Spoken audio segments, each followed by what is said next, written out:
নমস্কার বন্ধুরা, আজ আমি নিয়ে এসেছি একদম স্বাদ মুখে লেগে থাকার মতো ওলকপির একটি নিরামিষ রেসিপি, যেটা গরম ভাতের সাথে খেতে দারুণ লাগে। আর এটা থাকলে অন্য কোনো কিছুই লাগবে না, সমস্ত ভাত এটা দিয়েই খাওয়া হয়ে যাবে। অনেকেই ওলকপি খেতে একদমই পছন্দ করেন না, তো তাদেরকে এইভাবে একবার রান্না করে খাওয়ালে তারাও কিন্তু একদম আঙুল চেটেপুটে খেয়ে নেবে। তো প্রথমেই আমি এখানে কয়েকটা ছোট সাইজের টাটকা কচি ওলকপি নিয়েছি। আর ওলকপি কিন্তু একটু টাটকা কচি দেখেই নেওয়ার চেষ্টা করবেন, কারণ ভেতরে শেকড় হয়ে গেলে সেদ্ধও হতে চায় না আর খেতেও কিন্তু তাতে ভালো লাগে না। তো প্রথমেই ওলকপির খোসা ভালোভাবে ছাড়িয়ে নিয়ে তারপর দেখুন এই রকম লম্বা লম্বা ও পাতলা মতো করে কেটে নিচ্ছি। তো সমস্ত ওলকপিগুলোকেই দেখুন একই রকমভাবে একদম পাতলা ও লম্বা মতো করে কেটে নিয়েছি। এবার এগুলোকে খুব ভালোভাবে ধুয়ে নেব। তো দেখুন এখানে ওলকপিগুলোকে ভালোভাবে ধুয়ে নিয়েছি। আর এখানে দুটো মিডিয়াম সাইজের আলুকে ওলকপির সাথে সামঞ্জস্য রেখে একই রকমভাবে কেটে নিয়েছি। আর এখানে কিন্তু নতুন আলুটাই নিয়েছি, আপনারাও কিন্তু এই রান্নাতে নতুন আলুটাই ব্যবহার করার চেষ্টা করবেন, তাতে করেই কিন্তু খেতে বেশি ভালো লাগবে।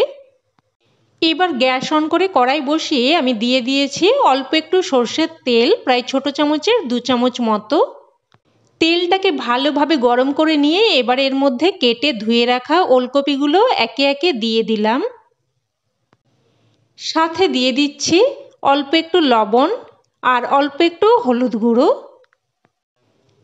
লবণ আর হলুদ গুঁড়োটা দিয়ে ভালোভাবে মিশিয়ে নিয়ে এবার একটা ঢাকনা দিয়ে লো টু মিডিয়াম ফ্লেমে ওলকপি আর আলুগুলোকে প্রায় 2 থেকে 3 মিনিট মতো ভেজে নেব।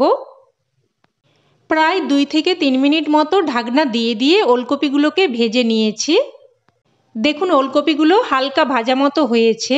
আর ওলকপিগুলো যেহেতু আলুর থেকে সেদ্ধ হতে একটু বেশি সময় লাগে, তাই ওলকপিগুলো একটু ভেজে নিয়ে তারপর কেটে ধুয়ে রাখা আলুগুলো দিয়ে দিলাম।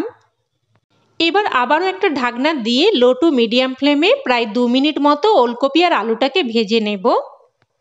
আর এই সময় আমি একটা মশলা তৈরি করে নেব। তো একটা পাত্রের মধ্যে নিয়ে নিলাম হাফ চামচ মতো সাদা বা হলুদ সর্ষে, হাফ চামচ মতো কালো সর্ষে, তবে আপনারা চাইলে কিন্তু যে কোনো এক ধরনের সর্ষেও ব্যবহার করতে পারেন।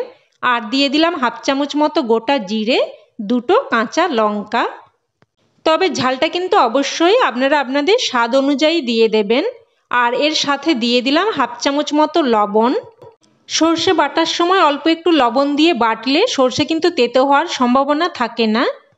তো দেখুন সব কিছু একসাথে মিহি করে বেটে নিয়েছি।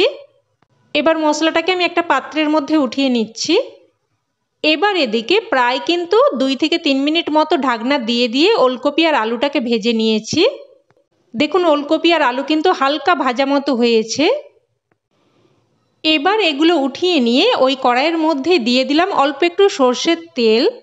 যেহেতু ওলকপি আর আলুটাকে ভেজে নিয়েছি, তাই খুব বেশি তেল কিন্তু এখন লাগবে না। তো প্রায় ছোট চামচের 2 চামচ মতো আমি সর্ষের তেল দিয়ে দিয়েছি।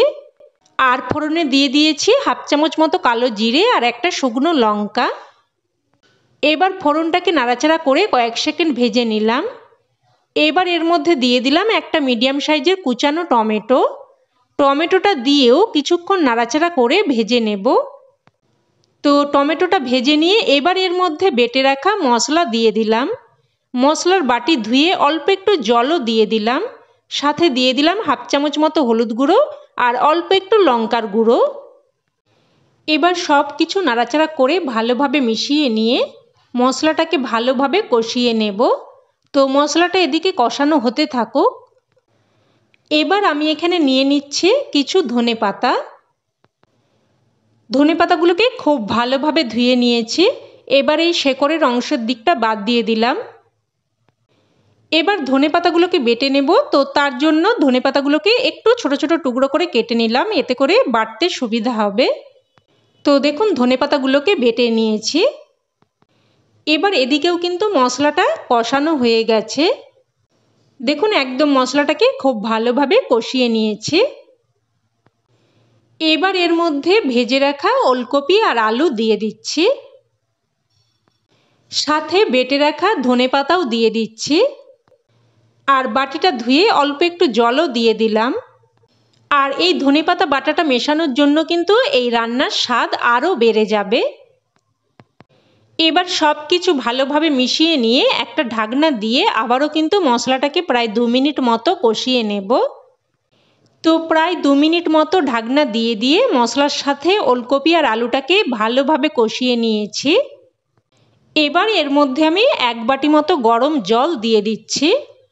বন্ধুরা, এই শীতের সিজনে ওলকপির এই রান্নাটা কিন্তু এইভাবে একবার হলেও বানিয়ে দেখবেন, খেতে অসম্ভব টেস্টি হয়। আপনারা যদি একবার বানিয়ে খান বারবার বানাবেন। তো সব কিছু ভালোভাবে আবারও মিশিয়ে নিয়ে সাথে কিছু মটরশুঁটিও দিয়ে দিলাম। তো এবার ঝোলটা ফুটতে শুরু করলে গ্যাসের ফ্লেমটাকে মিডিয়ামে করে একটা ঢাকনা দিয়ে আবারও প্রায় 5 থেকে 6 মিনিট মতো রান্না করে নেব। প্রায় 5 থেকে 6 মিনিট মতো ঢাকনা দিয়ে রান্না করে নিয়েছি। এবার দেখে নেব ওলকপি আর আলু ভালোভাবে সেদ্ধ হয়েছে কিনা। তো দেখুন আলু ভালো মতো সেদ্ধ হয়ে গেছে। এবার ওলকপিগুলো দেখিয়ে দিচ্ছি। দেখুন ওলকপিও কিন্তু ভালোভাবে সেদ্ধ হয়ে গেছে। ওলকপি কিন্তু অবশ্যই ভালো মতো সেদ্ধ হতে হবে, না হলে কিন্তু রান্নার আসল স্বাদ পাওয়া যাবে না। এবার এখানে অল্প একটু চিনি দিয়ে দিচ্ছি। যেহেতু নিরামিষ রেসিপি, একটু মিষ্টি দিয়ে দিলে স্বাদটা সুন্দরভাবে ব্যালেন্স হবে। আর দুটো কাঁচা লঙ্কাকে এইভাবে একটু করে ভেঙে দিয়ে দিলাম। এবার চিনি আর লঙ্কাটা দিয়ে মিশিয়ে নিয়ে আবারও প্রায় 2 মিনিট মতো রান্না করে নেব। তো 2 মিনিট মতো রান্না করে নিয়ে এবার গ্যাসের ফ্লেম বন্ধ করে একটা ঢাকনা দিয়ে স্ট্যান্ডিং টাইমে রেখে দিলেই রান্না কিন্তু একদম তৈরি। এবার এটা গরমাগরম ভাতের সাথে পরিবেশন করুন। দেখবেন ভাতের থালা কিন্তু এক নিমেষেই খালি হয়ে যাবে। অবশ্যই এইভাবে একবার বানিয়ে দেখুন, আর আমার বিশ্বাস খেয়ে আপনাদেরও খুবই ভালো লাগবে।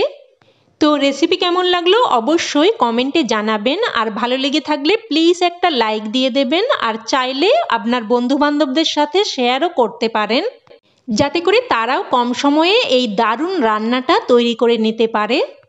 আর চ্যানেলের নতুন বন্ধু হয়ে থাকলে চ্যানেলটি অবশ্যই করে সাবস্ক্রাইব করে নেবেন। সাথে বেল বাটনটিও অন করে নেবেন পরবর্তী রেসিপির নোটিফিকেশন সবার আগে পাওয়ার জন্য। তো আজ এই অবধি, আবারও অন্য কোনো রেসিপিতে দেখা হবে। ততক্ষণে ভালো থাকবেন, সুস্থ থাকবেন। ধন্যবাদ।